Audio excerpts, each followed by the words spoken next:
everybody, and welcome back to another episode of Camp Confidence Radio. Welcome back mga madam. Ayan na ang ating introduction ni Madam Rizza. Na easing transition na for her. Because for today's for today's podcast episode, we're gonna talk about major life transitions because there was a major event sa buhay ni Madam Rizza, right? What happened? Oh my gosh, madam, kinasal na yung bunso naming kapatid, si Louie, my best friend, my confidant. And I'm just really so happy. Sobrang tawag dito, sobrang dashing, sobrang glowing. Oh my God. Grabe.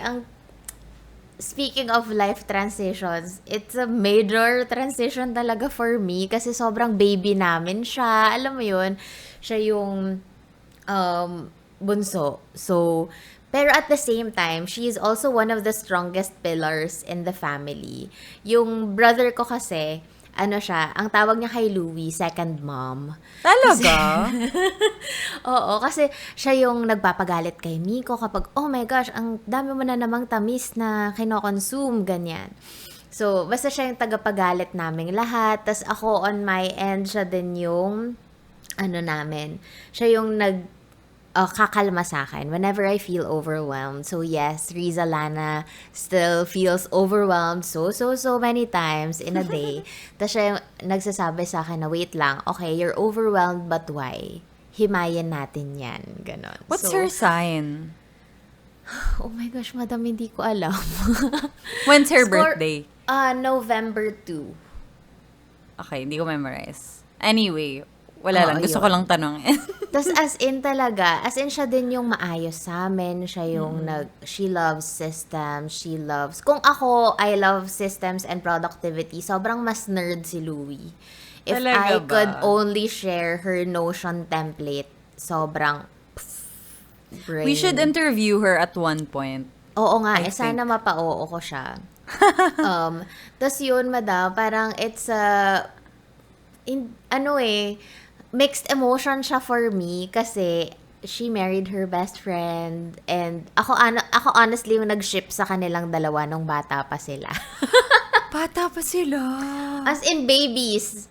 Parang mga, 7, 8, mga ganyan siguro. Tapos ang cute kasi nilang dalawa, tapos pinag-pair ko sila sa isang event. So, ayun. Oh my gosh, that's crazy. Hindi ko alam na yun pala ang story ng love nila. Yes. Tapos parang it was really an amazing moment for me na I'm letting go of my single baby when si Lulana. Tapos now na she's all grown up and alam mo yun, yung transition from being our baby to her own individual self and now getting married to her best friend. Hi, Stephen. Love you also. Tas, ayun, excited ako to deep dive with major life transitions, madam, for today's episode. Inspired by the wedding. We want to talk about major life transitions. So, to give you guys an overview of what we're gonna talk about today. Well, may pa-overview. So, we're gonna talk about, yun nga, if you're gonna get married, move on to the next stage of your life, if you're going to shift from corporate to business, if you are starting a new chapter sa studies mo, if you're going to college or high school, if you're transferring to a new school, if you're moving to a different country, if you're breaking up, ayan. So, yan yung mga pag-uusapan natin today because of, yun yung mga major life transitions. But if you guys can think of any other transitions, share nyo on social media and let us know. Tell us your stories. Just tag us at Camp Confidence Radio. But let's start with the wedding, madam. Okay, so ano yung mga tips mo bilang ikaw? You're already married. You've done that transition. Paano yan? Para ma-manifest ko rin. Charot! Yes, true. I-manifest natin yan for you, Madam Ayin. Bekanaman, B-word. Bekanaman. Bekanaman. Pero ayun, ako actually, yung wedding, let's talk about my wedding siguro. Yung transition ko from being a single woman na may curfew pa rin. As in, kasi yung family namin is very tight-knit. We are a very, very, very close family. And sobrang dependent ko sa kanila. Parang excited akong umuwi, ganyan. Tapos yung transition na, hala, hindi na ako uuwi sa bahay ko, sa bahay na ng husband ko, kay Josh. So, mixed emotions talaga siya for me. Maraming times, kagabi, magka-text kami ni Louie na doon sa family GC na, oh, ano, kamusta? Kasi doon na sila natulog sa bahay nila ni Stephen. May bahay na We sila. just, oo nga. We just got home yesterday from the wedding. So, as in, it's still super fresh. Tas sabi ni Louie, oh my gosh, sobrang namimiss ko na kagad yung bahay. Secret, kasi si Stephen, yung family niya, very tight-knit din sila, super close sila. Tapos sabi ni Louie, secret kung umayak kaming dalawa dahil dalawa ni Stephen kasi sepangs kami sa mga pamilya namin. Tapos parang sabi ko, oh my gosh, sinasabi ko na sa'yo, totoo yan. Ako, I feel like sobrang na-miss ko si na mama, mga 3 months. Kunwari, after ng wedding ko, mga 3 months iniisip ko yung mga cats, yung sina mama, yung having breakfast with them, ganon. And it was surreal na, oh my gosh, nangyayari na din siya kay Louie. Tas yun, siguro yung tips ko in terms of transitionisming from being a single woman to being a married woman, I guess, I just let it be. Let go lang ako na, okay, sige, it's a major life decision but I don't need to overthink everything. At the end of the day, I'm still Rizza. I just need to go with the flow. Hindi dapat laging may structure na, kasi parang feeling ng iba na kapag may asawa ka na, parang as in huge, na talaga, mag-iiba na talaga yung buhay mo. I just felt like yung naging transition for me was, ako pa rin to. It's just that may kasama na ako, may teammate na ako, si Josh. Na we do things together, we solve things together, but at the same time, we still respect our own individualities. Kasi ako yung natutunan ko kapag when you start living with another person or with your other half or your husband, marami kang quirks na matututunan pa or ma-realize or ma-discover with them na nakakainis, ganyan. Pero wala, you just have to deal with it. Touch move na po yan. But at the end of the day, you still have to respect each other, support each other pa rin, ganyan. So, ano ba? Ang gulo ng mga sinasabi ko, pero ang tip ko lang talaga is to just let things be. Hindi mo naman kailangang, okay, may asawa na ako, restricted na ako sa ganito. Hindi. We just still respect our own individualities and hindi ko lang in-overthink na, okay, ito yung transition, dapat hindi na ako masyadong makulit. Parang, alam mo yun, parang I still needed to be myself. Nakakatawa, madam. Ikakasal na ako. I went to Europe with B-Word. I went to Europe. I was there for like 2 months, pero yung last 2 weeks ko, sumunod siya. So he was there for 2 weeks. So imagine, I mean, it was a mini transition for me because I was living alone for a month and a half. And then, the last 2 weeks, biglang dumating tong taong to. Tapos, share kami sa space sa attic. We lived in an attic sa Madrid. And my gosh, sabi ko talaga, madam, make or break.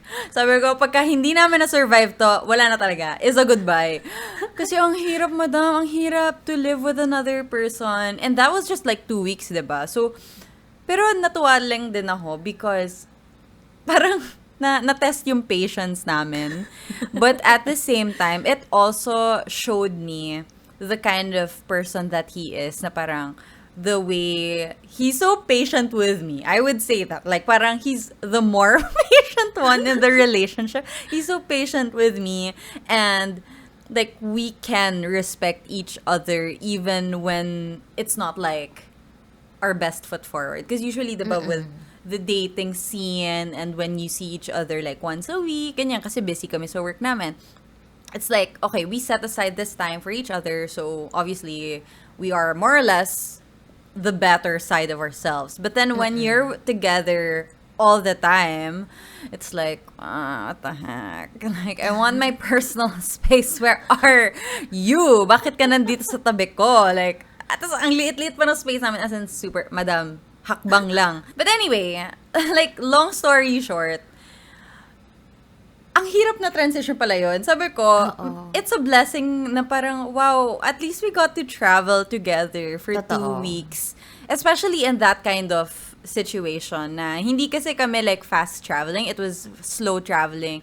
We went to one other city besides Madrid. The rest of the time, we were just in Madrid Center. So parang we were kind of vacationing, pero wala kaming itinerary. So literally learning to be with each other all the time.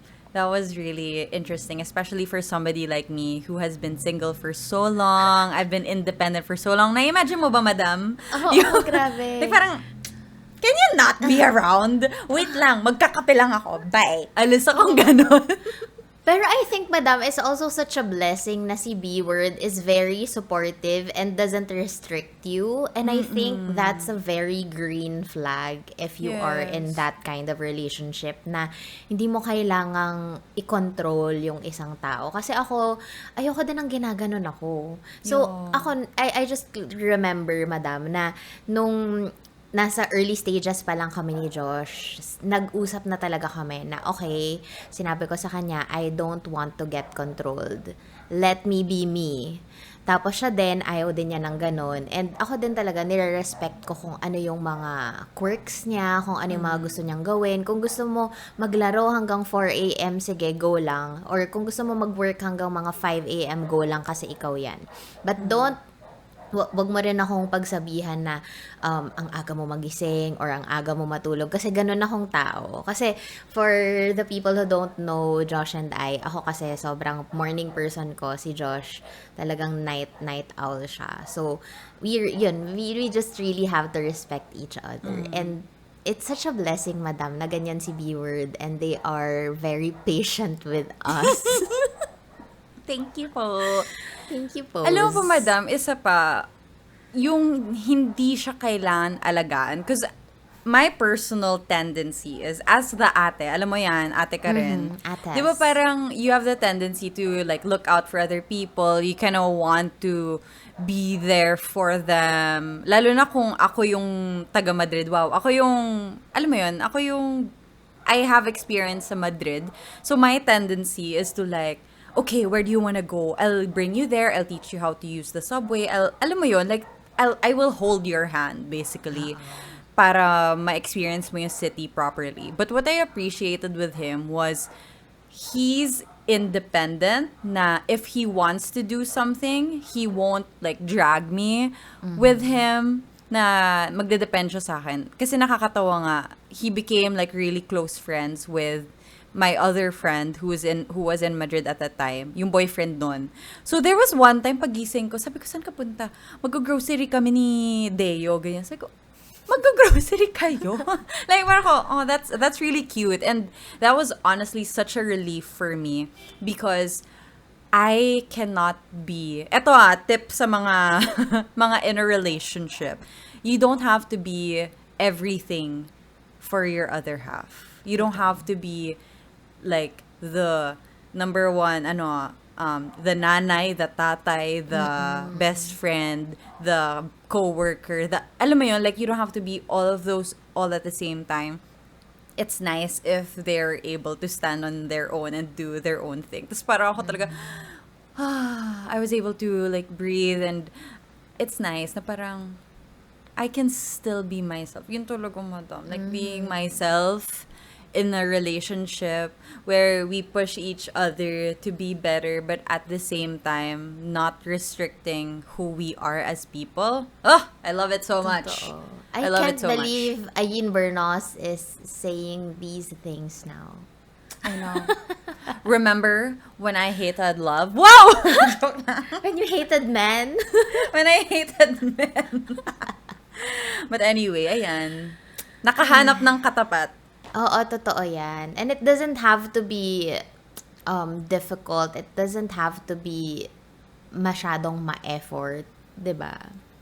Kasi with Louie and Stephen, ganyan din sila, as in, si Stephen, very patient din siya with Louie. Kasi si Louie, medyo ano natin siya eh, medyo kaugali talaga natin siya, si Louie. As in, very type A, ano lang siya, mahilig lang siyang in the background, pero as in talaga systems, everything, checklists, to-do list, Notion templates, etc. And tinanong ko pala siya in terms of major life transitions, madam. Kamusta ka? Sabi ko, nung as in hours before the wedding, sabi niya na sabi ko, kamusta ka? Okay ka lang ba? Sabi niya, ate, I'm trying to be chill kasi this will be a once in a lifetime moment. I want to be present na kahit sabi ko kasi sa kanya, there will be things in your wedding that would go wrong. Pero, i-focus mo lang yung sarili mo sa moment na ikakasal ka kay Stephen, na, alam mo yon parang all your life, pinaplano mo na to. You have a Pinterest board for this. You have a lot of checklist. And, alam mo yon parang, ito na yung moment, wag mong sayangin just because may ina-anticipate kang mangyaring masama. Yes. So, yun. Tapos, nung tinanong ko siya after the wedding, kamusta ka? Sabi niya, ate, totoo nga, in-enjoy ko lang siya. Wala na akong tinignang ibang detalye. Ang tinitignan ko lang is the goal na ikasal kay Stephen. Yun. That's so cute. And grabe, madam, yung iyak ko. As in, tons and tons and tons of iyak. Tapos, ang major moment na favorite core memory ko was, kasi 'di ba with weddings, there's father and daughter dance, mother and son dance. Tapos dun sa father and daughter dance, sinurprise kami ni Louie na naging family dance siya. So, we made a circle na talagang sumasayaw kami ng ganun, umiiyak kami na parang, oh my gosh, this is it, ganun. Tapos, ang saya-saya ni Louie. Yun talaga, ay, grabe. Yung moment na yun, umiiyak ako ng bonggang-bongga, grabe. Gusto ko na rin ikasal. Oh my gosh, I can't wait. I can't wait, madam. Sobrang excited akong makita kang ikasal, madam. I swear. Yung Pinterest board ko. Oo, you will be such an amazing bride. I swear. Ay, nako. Thank you. Kinilig ako, stop it. Ayoko na. Madam, pag-usapan na natin ng corporate to business kasi baka masyado ako ma-excite. Oo nga eh. Ayan, sige. Yung transition naman, mga madam, from corporate to business. Major life decision and major life transition din yun for me. Kasi as you would all know, mahal na mahal ko talaga yung corporate job ko. And when I entertained the fact or the moment na, oh my gosh, pwede pala akong maging businesswoman. Ang daming SWOT analysis, ang daming pros and cons na sinulat ko in my life regarding the transition from corporate to business. Kasi, naisip ko we are on our own, kami ni Josh, na wala na akong aasahang 15th and 30th na sweldo. I have to figure out things on our own. I need to learn. Alam mo yung mga sobrang daming overwhelming activities na kailangan kong matutunan as a businesswoman. But, I realized na marami palang life skill, maraming character development na mabibuild dito. And I think if you are someone who is entertaining the transition from corporate to business, ang tip ko is to really equip yourself. Equip yourself with the knowledge kung paano mo isasabakin. Paano ka sasabak sa entrepreneurship and ask questions. Yun talaga. Dati kasi mahihain talaga ako, hindi ako nagtatanong, nahihiya akong magtanong sa mga, alam mo yun, mas experienced kasi baka hindi ako pansinin, ganyan. Pero I realized na in life and in business, you always have to ask the right and the difficult questions kasi doon mo talaga matututunan lahat. Hindi mo kasi matututunan sa Google lahat eh. Hindi mo matututunan sa YouTube or sa kung sino man. kailangan mong magtanong sa mga taong may experience. Yes. Ako, ganun ako natututo. Tanong lang ng tanong, hello po. Madam, paano mo naman i-register yung ganyan? Madam, Oo. paano yung FDA? Ano yung Oo. FDA? Oo. Tsaka ako din, in terms of social media, naalala ko noon, Madam, paano mo nire-rate yung sarili mo? Madam, mali ba na ganito? Or Madam, how can I improve my... Eto si Madam Ayin, lagi ko siyang tinatanong. Madam Ayin, nung nag-umpisa pa lang yung Camp Confidence, kasi sobrang awkward ko magsalita, sobrang weird ko talaga as a co-host. Lagi kong tinatanong si Madam Ayin, Madam, how can I be better? How can I be a better co-host? Ano yung mga do's and don'ts? Ganyan. So, always ask questions, mga madam. Sobrang kailangan yun sa buhay. And it's so helpful, no? Pero, madam, I think ako din, naalala ko lang since we were talking about moving from corporate to business, the transition doesn't have to be like, pshing! Alam mo yan, mabilisan. Yung sa akin, marami akong side hustles along the way. Like, so, parang, ewan ko, I think we were taught kasi in school na you have a job, you do that job, and then that's it.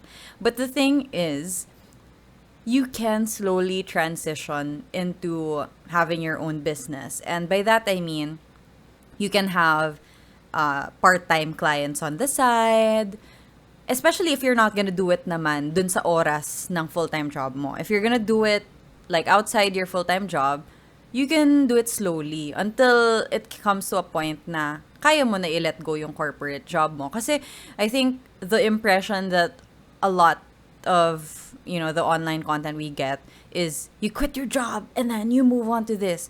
But you can actually do it slowly na parang ako, when I started, I had a freelance job na it paid me like like 1/5 of my salary. It was very, very little.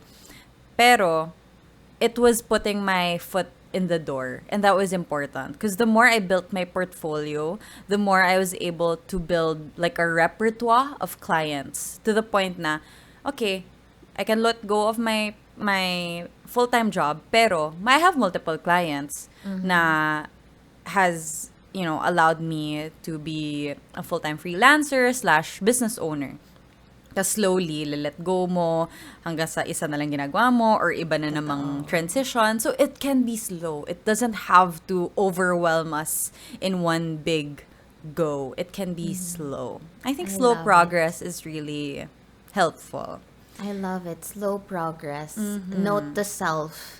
It's okay to be slow sometimes as long as you are focused and being very gentle and kind with yourself. Yun talaga. Kasi, minsan talaga, we tend to look into different directions, comparing ourselves to other people, na parang, bakit siya ang bilis? Bakit siya ang bilis ng launch? Bakit siya looking into a bigger office space, for example.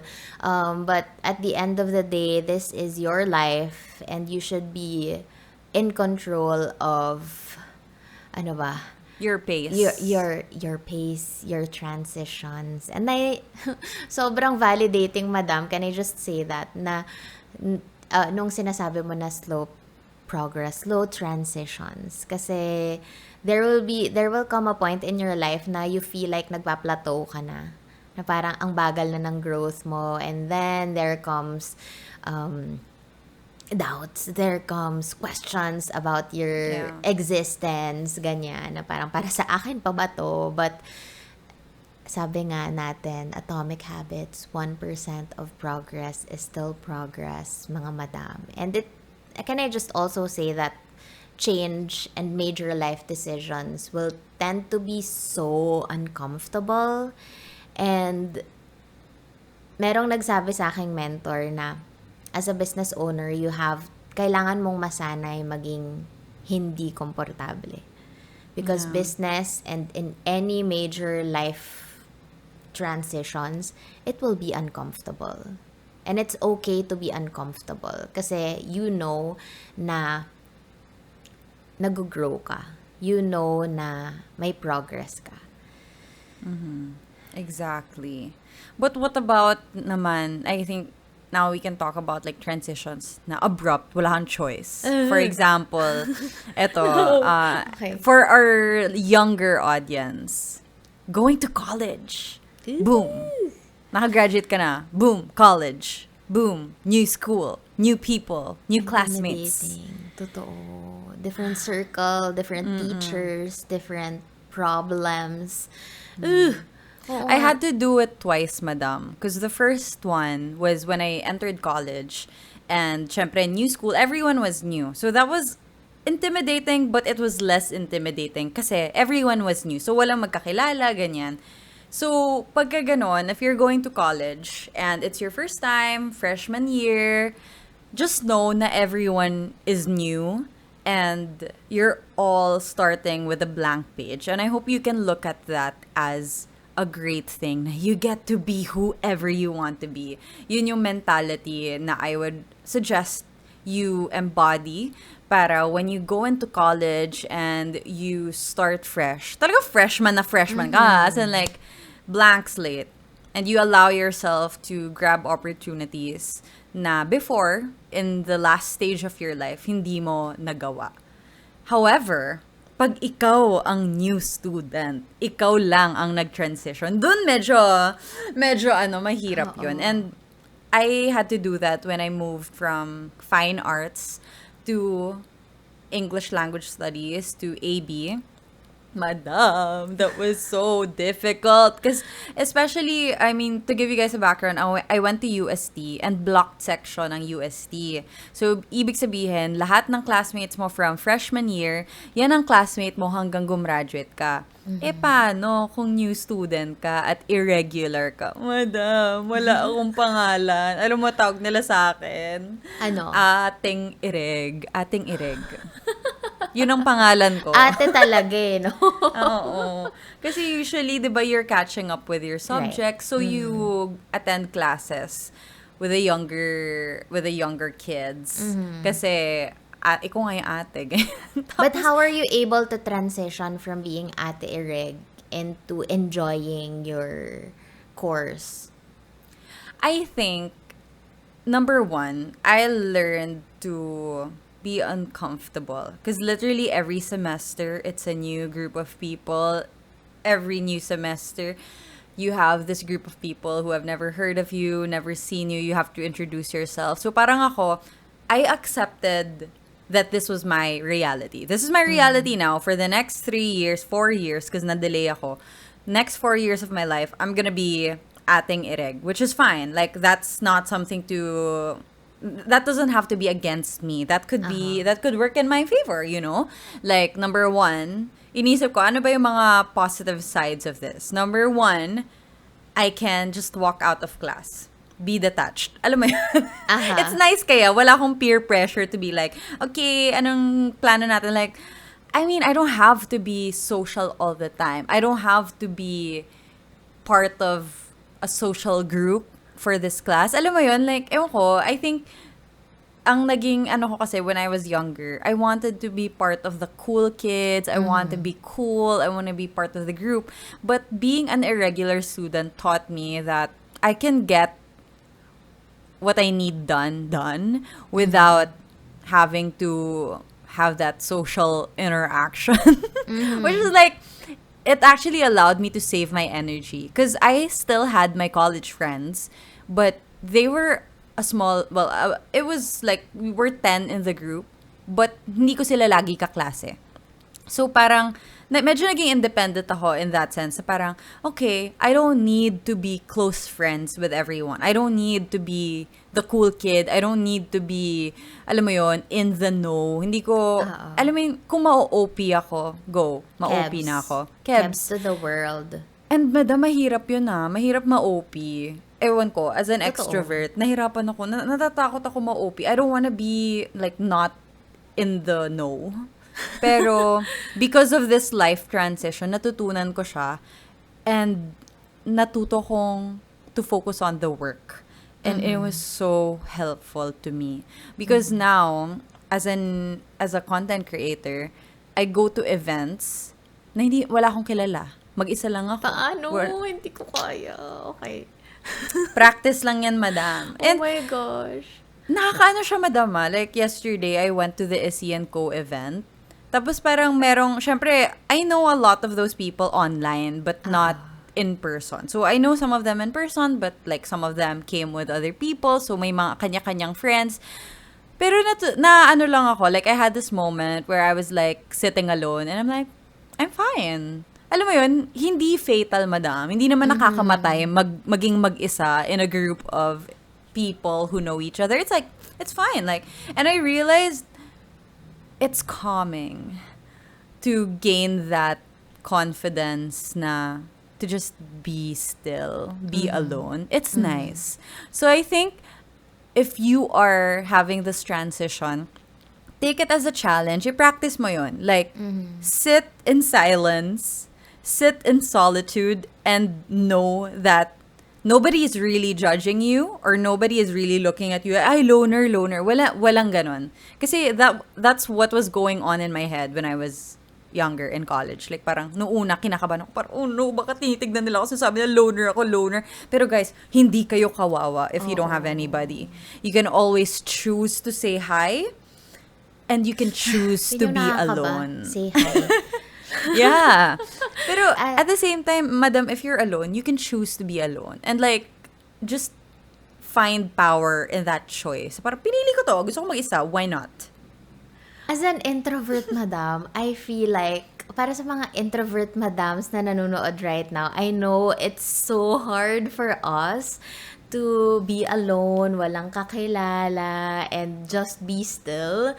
And kasi I've been there eh. I felt like, totoo yun, madam. Can I just validate your kwento kanina na feeling mo pag-uusapan ka nila or feeling mo ginajudge ka nila. Pero ang natutunan ko dyan sa part na yan is everyone is also so full of themselves thinking about totoo to eh, na hindi ka naman nila naiisip, ganun. Kung makikita ka nila, parang 1 second lang, hindi ka naman nila papansin na, oh my gosh, ano bang suot niya? Ano bang, ganun. So, kebs to the world, as an introvert, mga madams, it's also a muscle you can practice. Na you have to be kebs to the world, meaning wala kang pake sa sasabihin nila. Just enjoy the moment. Kasi if you are transitioning from high school to college, you are there to enjoy. Kasi I swear, high school and college is the best part of school. Yun talaga. As in, Of learning. makakapag-enjoy ka, learning, etc. Na wala ka pa masyadong responsibilidad. Everyone is teaching you what to do. Alam mo yun, parang you have a comfortable environment. Kasi once you finish college, you are out there in the wild. You will be figuring out things by yourself. Alam mo yun, parang ito talaga, if you are in senior high, high school, or college, enjoyin nyo to. Make friends, create connections. As in, kahit teachers nyo, kaibiganin nyo. Kasi these are the people who might be able to help you in the future. Kasi ngayon, meron akong mga nakakatulong talaga in business sa akin ng mga teachers ko dati. Just because I was able to create connections. So, as an introvert, yun yung hindi ko masyadong na-take advantage nung college. Kasi I was timid, I was shy, ayoko makipag-friends, gusto ko lang mag-aral, pumasa, get high grades, uwi. Yun lang. So, Yeah. sa introvert peeps ko right here, mga madam, yan ang advice ko. Please create connections kasi in the future, sobrang magiging important yan. Yeah. And 'di ba parang college, it may be difficult, yes, but it is a playground where you can try and fail because you're in the system where everyone's expected to learn. So learn during that time. And yung mga other stuff, they're parang palamuti sila on the side. Like they are add-ons, they are bonuses. But at the end of the day, if you're there to learn. Go do it. Totoo yun. Nakalimutan ko, madam, may kwento ko about there was one event I went, mag-isa ako. Kasi bawal +1. Tapos, I saw this influencer. Kilala mo to, pero ayoko nang sabihin kasi nahiya lang ako. Pero, I met this influencer na super, like, pinapanood ko siya, ganyan. And then I went up to her and I said, hi, blah, blah, blah. Oh my gosh, I love your videos, ganyan. And then she was like, thank you so much for saying hi to me. Otherwise, I never would have talked to anyone. Tapos parang ako, interesting, like this person who I look up to so much was also just waiting for someone to talk to her. So you really never know, like the popular girl might be needing a friend. So like Totoo. whoever, just talk to anyone. Totoo. Yeah, I think like we're all human. We're all feeling a little insecure. We're all feeling a little lonely. So don't be afraid to be the first one to say hi and reach out. Okay, note to self, madam. Okay, noted po. Madam, may Alam mo, teacher Ayin, yes po. Ito, madam, ang sasabihin mo. Sabihin mo, pagka may na-recognize kang Yes. familiar face, sabihin mo, hi, oh my gosh, I love watching your work. I've seen your work. I'm Ayin, by the way, ganyan. And usually, like, they either have heard of you or they've never heard of you. But either way, you said hi the first time. Kasi, Oo nga, alam mo, no. madam, a lot of people, I realized, parang people will pretend na, oh, parang hindi ko to kilala. Pero ako, like, I'm on the internet. I've seen most of these people. So, like, just admit na you've seen them. Paano Just kapag admit that, intimidating sila? di hanap ka ng less intimidating. Pero have you ever approached eto mga introvert extrovert tips na to ha? Have you ever reached out or talked to someone na sobrang intimidating nila tas na at the end of the day na feel mo ay hindi, tao lang naman pala sila, ganon. Yes, all the time. Okay, first of all, low-key, long-time fan of Bianca Gonzalez. Long-time fan. As in, Bianca, hi. bata pa lang ako. Pinapanood ko pa lang siya sa TV. Long-time fan ni Bianca G. She had this event in 2019 for her podcast and I was there. Nakasalubong ko siya sa banyo. I was like, oh my God. Naloka ako, ando siya sa banyo. And then, the same thing. Parang, hi Bianca, my name's Ayin. I love your work. Done. And it's as easy as that, like, introduction. Nakaka-intimidate siya because, like, super fan na fan talaga ako. Pero, make sure you make that introduction. You don't have to have a long conversation. Just say hi, introduce yourself, and then go your separate ways. And then after nun, I remember I participated dun sa nag-raise ako na hand to ask a question dun sa podcast niya. Years later, during the pandemic, she remembered me because I introduced myself as the founder of Morena the Label, and then we created an event together because of that. And then, after nun, she invited us, diba, for Paano Yeah. Ba To, Oo. na podcast recording. And then, like, it's been so many of these minor interactions that led to, now, alam mo yun, natitext ko na lang siya if meron ako, Miss Bianca, look at this, nakita kita sa Watsons, ganon. Nakita ko yung poster mo, tapos send ko yung selfie ko. Alam mo yun? And this used to be, like, something that was super intimidating to me kasi nga, super idol ko siya. But, again, guys, ang tagal ko na tong hindi nasasabi, but I'll say it again. No one is better than you and you are better than no one. Lahat tayo tao lang. Totoo. Lahat tayo anak ng Diyos. Totoo. So, say hi. Say hi. Oo, tsaka as someone who is an introvert, mga madam, totoo talaga to na lahat tayo pantay-pantay, lahat tayo gustong na-appreciate yung work natin. And when I try to interview mga big-time billionaires, millionaires, tapos tinatanong ko sa kanila, kapag nag-ask ako ng questions, na-appreciate nila if it's a tough one. And, alam mo yun, parang sabi nila na, ang saya sumagot ng tanong na, ano mo yun, masisteer yung emotions and yung yung utak mo. And, natutuwa pa rin sila na kapag kina-compliment mo sila, ganyan. And, lahat talaga, kailangan mo lang talagang maglakas ng loob, i-practice ng mga a million times yung hi mo. Kasi ganun ako. Inaano ka na yung conversations. So, may pag-asa tayo, introvert peeps of the internet. Mga madam, kaya ganyan natin din ako, to. ha. Before, like, what you're saying, the scenario you're saying, yung pinapractice mo in your head, yung conversation, I used to do that. And that's why, like, even though I am an extrovert, I was still very anxious about talking to other people. So, if you're somebody who has to, like, rehearse in your head the first line you're gonna say, like, imagine just saying, "Hi, Miss Bianca. I'm a huge fan of your work." That was a huge thing for me. Like, ilang beses ko siya inulit-ulit sa utak ko. Tapos kinakabahan ako, like, is it time to reach out? Is it time to approach her? Parang, it's hard. Oo. But, the more you practice it and the more you put yourself in situations where you'll be first, where you'll be forced to learn, the better chances you have at being comfortable at it. Kasi, madam, hindi ko na malayan na natural na siya for me ngayon. But, when I was 18, ganyan, imagine, like, 10 years, diba? Like, I've been doing this for 10 years and I've been practicing. And sabi ko, I wanna be, like, one day I wanna walk into a room and not feel like I have to prove myself. I just wanna exist. Alam mo yun? And, if you put in the hours, the effort, the time to give yourself uncomfortable situations to grow, then you will grow and it will get easier. And you will thank your younger self kasi ginawa niya yun. Because otherwise, where would you be, diba? So, it does get easier. Kailangan lang talaga pick yourself up, put yourself in that situation where you will have to learn. True. So yes, that being said, guys, put yourself in the cusp of transitions. Wow!